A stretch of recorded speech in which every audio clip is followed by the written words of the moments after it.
Hello and welcome to Rational Investing. My name is Cameron Stewart, CFA. Thank you very much for watching the channel. I greatly appreciate all the comments, all the subscribers. Thank you very much. This channel is dedicated to the rational investor, the cash flow hungry investor. And this week up is Zillow. We're going to go through their most recent 10K that they filed December of 2020. We're going to look at 9 years of historical Zillow financials. We're going to take a look at what we think that business generates in terms of cash flow. And if we push that forward into the future years, what do we think we can earn by buying the stock and holding the stock for a long term? You ready? Let's get to work. In my hot little hands is Zillow's 2020 10K filed as of their fiscal year end, which is December. Now, before we dive into this, we're going to do like we do on every stock. We're going to review the 5 key attributes, and that would be top line revenue growth. It's got to have it. Zillow better be growing top line. Number 2, earnings growth. We look at EBITDA, that's enterprise level earnings. EBITDA better be growing for Zillow.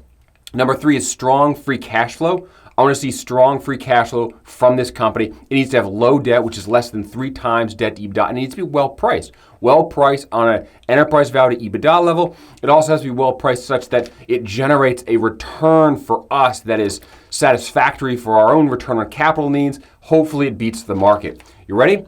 Let's dive into this Zillow. I highly suggest you print the 10K out. You can find it on Zillow's website under Investor Relations, or go to the SEC search page and you can search any public filing, screen for the 10K, pull it up, give it a read, pull up a nice whiskey or something like that you like. This is a Belvini 15-year delicious. Pull up whatever you like, sit back and take a read. And what you're going to find is a very, very interesting company. Let's get right into it. Behind me is the opening letter to shareholders from Rich Barton, the president, co-founder, and chief executive officer, where he summarizes the year. Basically, this was released in the middle of the pandemic, so the front part of it is him saying, hey, we're in a pandemic, FYI. But below here, it does give some details on the business. So they saw a record of $9.6 billion visits. So I'm used to saying dollars, billion visits to the Zillow Group's website, which is fantastic. A bunch of other accolades. And then the last one down at the bottom I wanted to bring your attention to here. We raised nearly $1 billion last May in capital. And I did want to point that out, that's probably means dilution in our minds as equity holders if they're raising capital. Some of it's debt. They did issue convertible debt, but they did also do a capital raise as well. So I'd expect a little bit of dilution there on the stock price. But feel free to read through. It's a fantastic read, and let's keep going. So the very first section I would read of any 10K is obviously the overview. It comes up right away in part 1. I'm not going to go through everything here, but there's a couple things about their business and how they describe the business inside the document that you should know and you should always read. First of all, they do talk about their total addressable market here, and they actually increase this significantly. They're now calling their total addressable market $2.2 trillion. It's basically all the real estate transactions that happen in the United States in a given year. That's home price times number of homes sold throughout the entire United States. They're saying, hey, we play in this market. This is the total addressable market, and we think we could get a piece of that. Now, recognize one thing. One, the sale price of a home isn't revenue to them, right? The sale price of a home, they get a commission on. So first off, this 2.2 trillion is the gross value. They're going to be trying to both gain market share against that and then take a percentage, small percentage of that dollar amount. But it's interesting, it's massive, which is something we like to see, something they can go after. The next one down at the bottom here where they describe their segments of their business, you need to read this because in the 10K, they break out the financials based on these segments. Number 1 is the home, right? They flip houses. They buy them, take them on their balance sheet, and then sell them. That home is a segment of their P&L. We want to read that. Internet, media, and technology. The IMT bit, that is rental agents or real estate agents paying to advertise on Zillow. It is a host of other rental, new constructions, dot loop, I don't know what that is, display and other advertising that they do. This is a big section for them for revenue and profit. And the last one is mortgages. They recently got in the mortgage business. So we're going to look at the financials. Keep in mind these 3 segments. We're going to figure out which ones are growing, which ones are most profitable, and where they generate their cash flow. Okay, the next page I want to bring you to before we dive into the actual financials and forecasting, but I want to look at page 52. It's 61 of the PDF, or it's 52 in the actual document. Here's where they break out their income statement based on the segments that we just discussed. It's very interesting to see which ones are truly delivering the cash flow that the business is based on, because it might sound great to sell homes and flip homes, but if you don't make a lot of cash, how good is it really? And I think that's what's the big surprise for me, is where they get their cash from, actual pure hard earnings cash. So this is quarterly data. This is home sales, which is their top segment. For December ending, they made $300 million from selling homes that they had purchased through their app. The next one here is IMT, that's that internet marketing and technology. They brought in $432 million, the biggest segment for their business. And you can, I'll cover growth. And then mortgages, call it $61 million for a total revenue for that quarter of $788 million. Over time, right, they're all growing. So home sales goes from 120 to 300. IMT goes from basically 300 to 420, and then mortgages 27 to 61. So good growth in each of these. These two, home and IMT, are the largest. Now let's go to cost of sales. So you think of revenue. What does it cost to generate that revenue? We have two components of that, right? You've got your variable cost. Those are costs that directly relate to the product you're selling. And you have operating costs, which is like management, rent. What does it cost to maintain the organization? They're fixed generally, like a rent is fixed. So what you want to do here is figure out where they're generating their most of the cash from. And if they made $300 million from selling a home, well, the homes that they had to buy them from someone. They spent $277 million buying the homes that they bought for that. So if I subtract these two, there's not a lot of profit there. In fact, that's a 9% profit margin between this two and this segment. What's interesting here is the IMT. IMT, they made $423 million in this one quarter. And what did it cost them? It only cost them $28 million to generate $400 million of cash flow. That's a 94% profit margin here to here, which is amazing. And it means that most of their cash generated earnings are coming from this line item, not the home sales flipping. It's nice because the home sales is a big chunky number, $300 million. It's great. It pushes their earnings up, it pushes the revenue up really, really high. But in terms of cash money that they're generating, that they can dividend it, that they can go buy other companies, that they can pay you and I as stockholders, IMT is where it's at. And it makes sense. That's advertising, that's agents paying Zillow to be on their facility. They don't have to actually go do much for that. The infrastructure, the network is already established. So I'd love to see this number continue to grow. And as it does, I would expect cash flow to grow commensurately. The rest of it, mortgages, is basically the same. That profit margin is 80% strong, but how big can that get? I'm not too sure. The mainstay here is the IMT. And then you've got your fixed cost down below.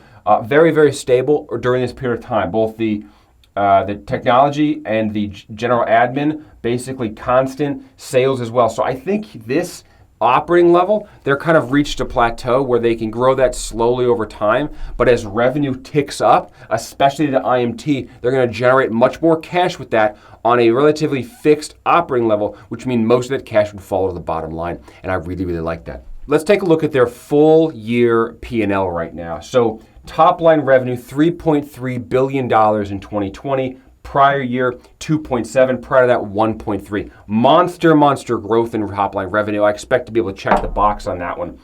Here's our cost of sales that we went through, right? They're showing you what it costs to generate the revenue up top. Again, home sales revenue, cost of home is very close, thin margin. IMT, $1.45 billion of revenue. They cost them $104 million. That is crazy low. That's a huge cash machine. Good for them.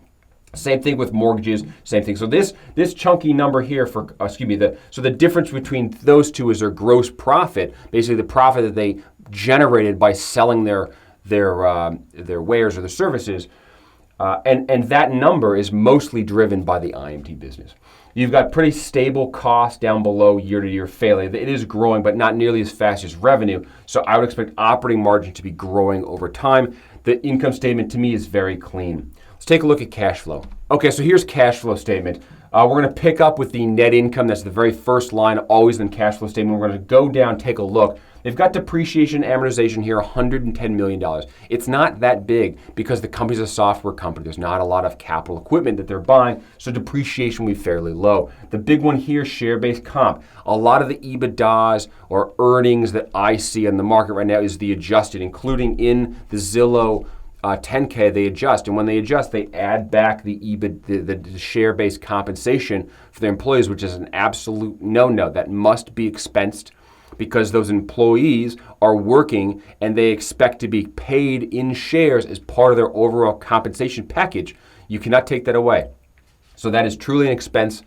Don't believe the adjusted EBITDA that's in the Zillow book. You need to expense the share-based comp. Amortization, impairments, kind of go through. Overall, I thought it was pretty clean. So we get down to an operating income, a cash flow from operations, $424 billion. It is positive. It is positive. It was negative the prior year, positive from that. So a little bit of growth hiccup, but by and large, it was a good number. One more comment on this negative $612,000 in cash flow from operations. When I scroll up to see what the driver of that was, you can see negative $673 million in the inventory line. When you see a negative inventory, that means that's cash out to go buy inventory that they're going to turn around and sell in a later period.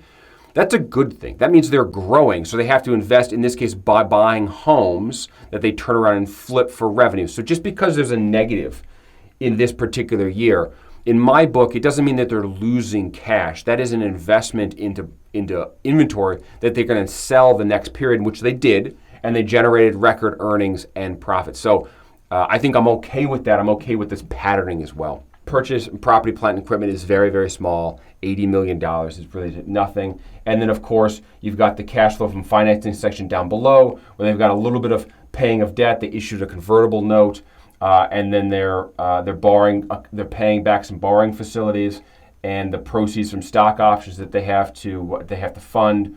But overall, it's pretty clean. They're not paying a dividend, so it's not in there, and the cash flow just come washing through the P&L.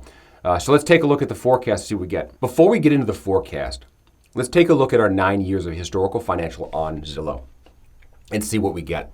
2012 is the first year I could pull revenue data from, $117 million. And then from there, like an absolute juggernaut, a beast, it just continued relentlessly marching north. Fantastic. 117, 198, 300, 600, 800, 1 million. I mean, it just keeps going. And they recently printed $3.3 billion of top line revenue growth, which is what I just showed you on their 10K. That's an absolute monster number. It makes sense. They've got an amazing platform. The name Zillow now is synonymous with real estate. The tangible total addressable market is the entire U.S.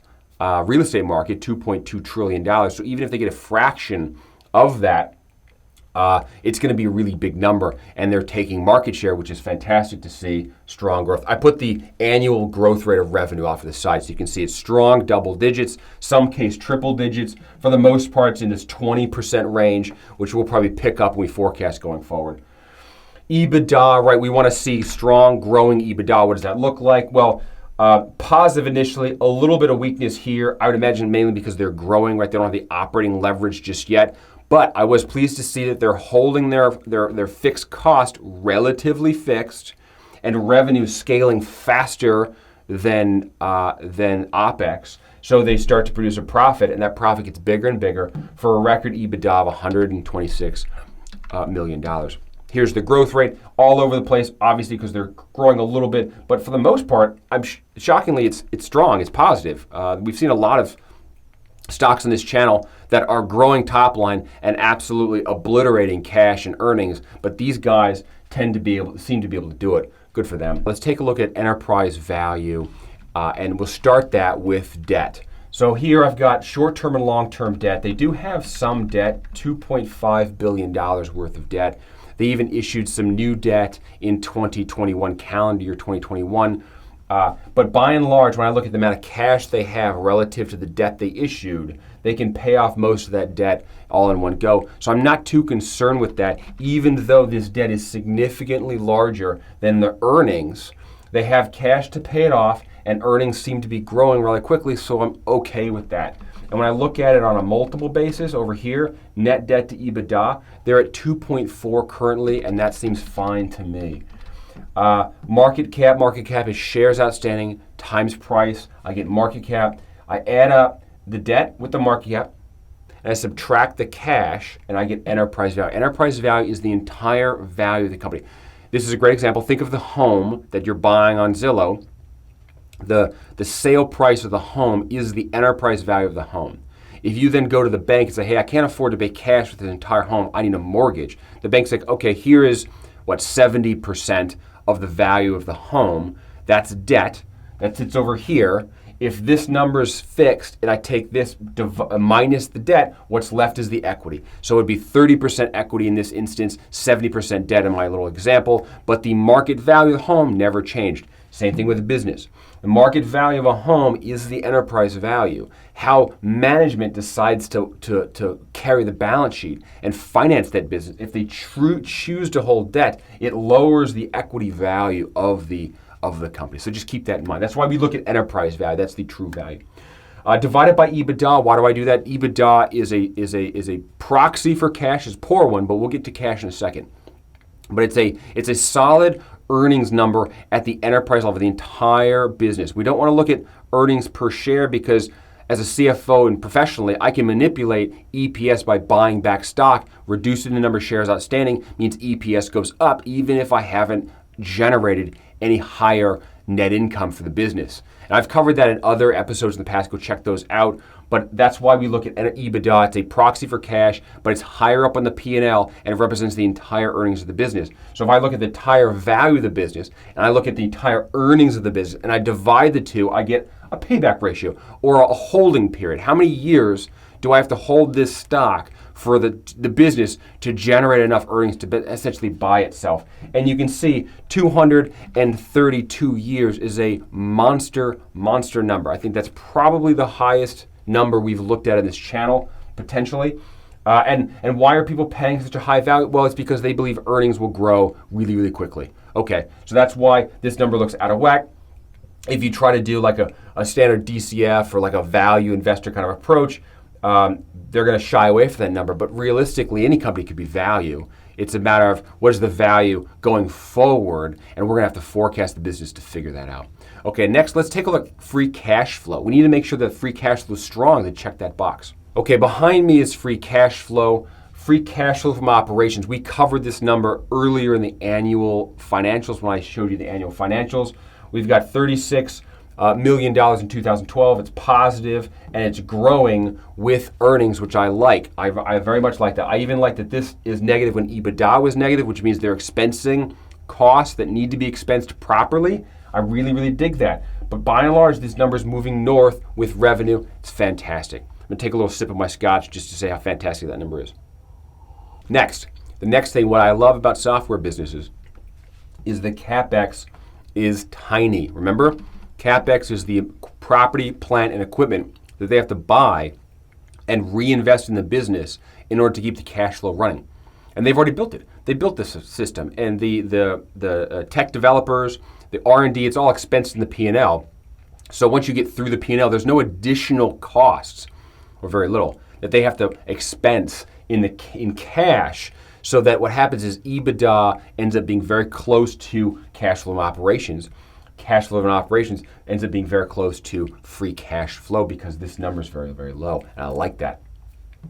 So that's about, what, 20% of actual free cash flow. They keep a lot of it, right? And then what happens? You got some debt here. They made some debt issuance, so that's a positive number because they brought cash into the business via debt. When I add these things up, I get my free cash flow to the equity holders. And this is what the business is actually valued on. It's the future estimate of these numbers. Present valued to the current day is the actual enterprise value of the business or the estimate of it. But In this particular year, they made $700 million in free cash flow. When I look at this number, 190, 300, 478, 700, that's growing. It's strong. I like what I'm seeing. I really, really do. Even if I take out the debt, right? Because you can't grow debt forever. And I said, well, just give me free cash flow minus Capex. That's still positive. That's still growing. Remember, this number here was negative because they invested in inventory, which they sold the next year. That's acceptable. So I like that. If we keep going, you get the number of shares that they have outstanding, 224 million shares outstanding. I use the fully diluted number this time because they've issued some convertible bonds, and I want to make sure those convert into stock, and I count that dilution. But you can see they've been diluting the company about 11% per year over that period of time. Most of this is really in the historical periods prior to going public. Once they're going public, I think the dilution is going to moderate because they're generating cash, with the exception of this COVID mishap where they did take some debt in. They did a stock issuance just to bolster the balance sheet. Besides that, I think they're not going to have to issue too much cash unless they really, really want to try to grow. So I take free cash flow divided by shares to get free cash flow per share. Strong, growing, excellent share price, and I get a yield. Yield low single digits. I think that's appropriate for a growth stock such as Zillow. In fact, 5%. That's 5% is high because of the one-time borrowing. But overall, I think a low single digit number like a 2.5, 2.4 is an appropriate free cash flow yield for a stock that's growing in the 20% range. Okay. Let's forecast this business, figure out what we want to do. And the very first thing I want to do before I forecast it, and I want to look at the real estate value itself. They're touting this TAM, the tangible total addressable market, $2.2 trillion. Let's take a look at some data. Okay, behind me is data that I pulled from Zillow. You can get this data on their website. This is total real estate sales. I use they don't give you the total value. They give you the number of homes sold, and they give you the average value of the home. I simply took it down monthly up here. This is their data, but I organized it so you can see it. So this is in May of 2009. They sold 200, or not they, but the U.S. market sold 200,000 homes in the month at an average price of $117,000 each home. That would mean these are in millions. That's a $13 billion value. Yeah, $35 billion in real estate transactions happen in that particular month. And all I do is sum up the month to get the annual number. The annual number is right here. And I stretch it out to 2020. I get 1.2 trillion dollars of real estate value. So it's a little light of what they're touting, 2.2. Maybe their data set's a little broader, but I think this encompasses a big piece of the overall real estate market. And what I looked at over time, you can see the chart behind me. Starting here, I really wanted to see what happened in the last real estate decline. What did the real estate market look like? Because it obviously looks good after that, as it's been growing, both the number of units sold, number of homes, and the average price is higher. But what happens in the downturn? Because it can downturn, it can go down for multiple years. This is 4 years of a declining market, right?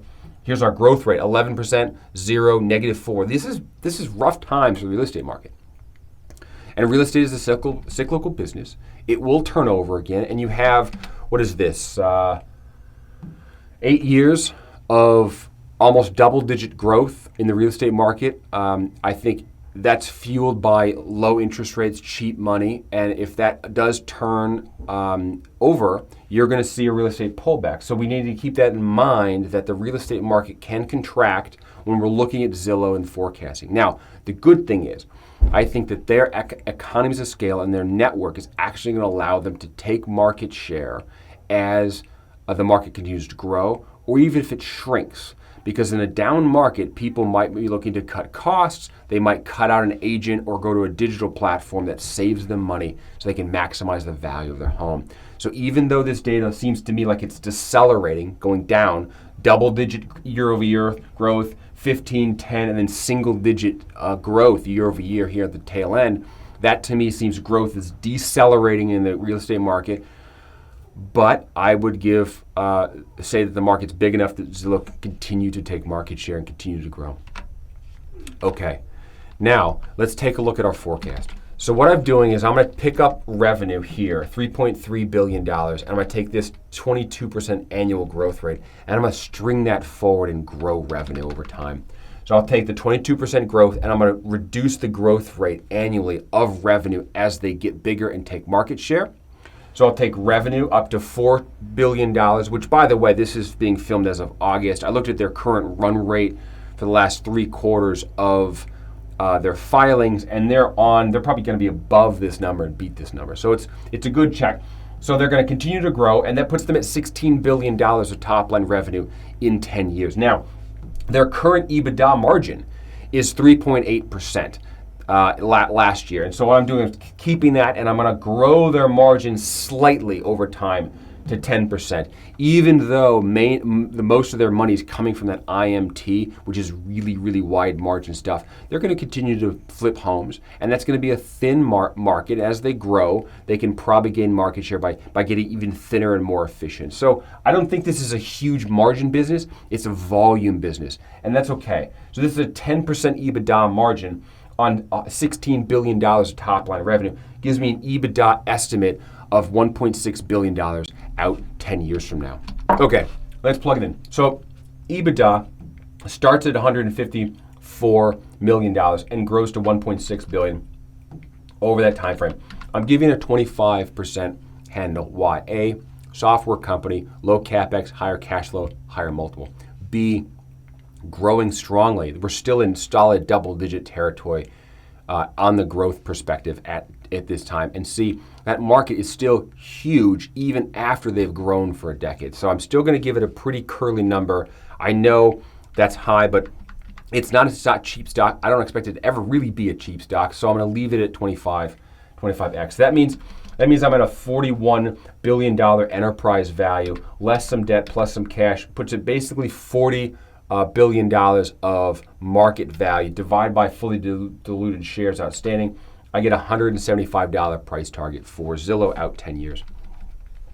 Now, if I apply the same logic towards a free cash flow, now what I can't do is take the current free cash flow, because that free cash flow doesn't scale well as revenue scales. They would generate more free cash flow in the future time. So what I'm going to do is I'm going to peg it to EBITDA, and I'll say we looked at cash flow from operations, and we said there's very little capex, there's very little debt. So what you generate in earnings, most of it is going to pass through to cash flow from operations. Most of that cash flow from operations is going to pass through to free cash flow. So what I'm doing here is I'm taking 75% of EBITDA, and I'm saying they're going to peel off 25% for capex.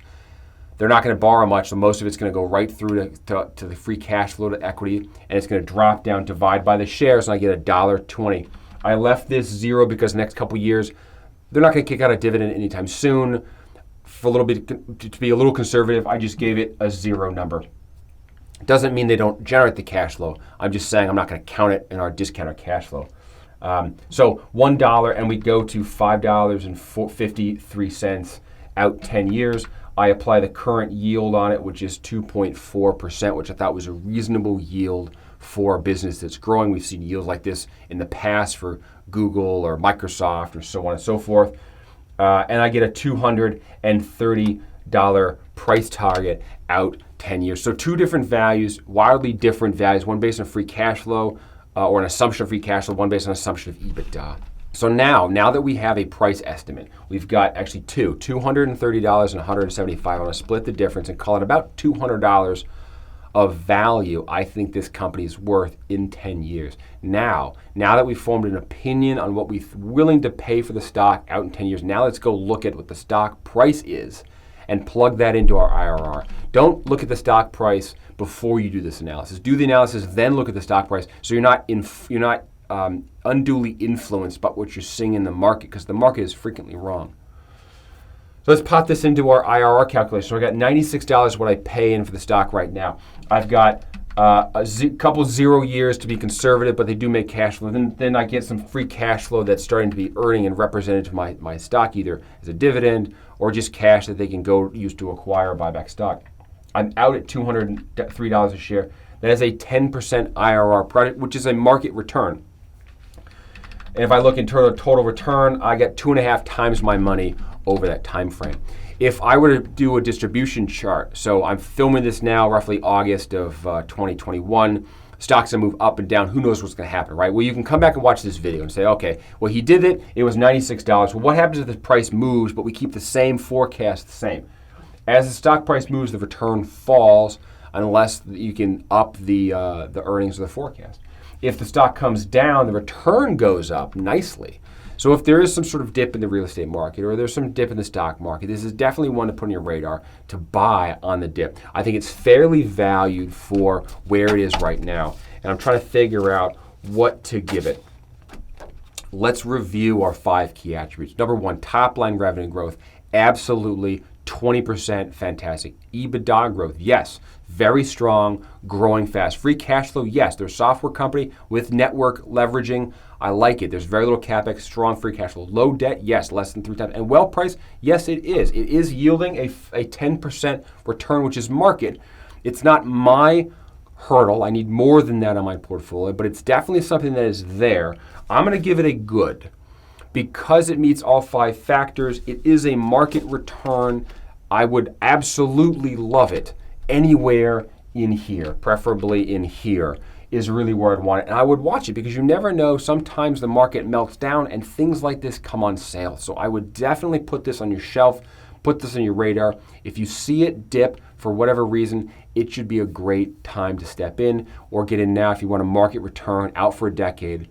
I think when I look at a risk return profile here, the risk is, there is a downside, but I think the downside is limited because the real estate market is around. Even if it declines, the real estate market, these guys I think will continue to gain share because of their economies of scale, because they can underprice the competition. But if the real estate market continues to grow, there's upside. They can add services and get a higher forecast than this and grow. So I think risk return, upside here is more than downside. That's why I picked the good, even though the market is scheduled to be a return. Okay, my name is Cameron Stewart. This is Rational Investing. If you like this channel, you like what I do, please hit that like button, hit the subscribe. You can also look at a course that I do teach at cashflowinvestingpro.com. That course, I will give you this Excel template. I'll teach you how to read a 10K such as these, how to calculate EBITDA, where to get free cash flow to operating leverage and everything so that you can populate this template and be able to forecast for yourself. Because there are thousands, literally 3,000 plus stocks trading in the US currently. I can't possibly cover all of them. But my objective is to teach you how to do it so you can go do it for yourself. Once again, my name is Cameron Stewart, CFA. This is Rational Investing. Thank you very much for your time. I greatly appreciate it. Let me know what you want to see down below. There's a lot of great comments, a lot of great stocks. Zillow is one that have been talked about for a while and people really wanted to see. I'm very excited, very happy I did it. Let me know what else you'd like to see. I'm happy to take the recommendations. Thank you very much. Bye-bye.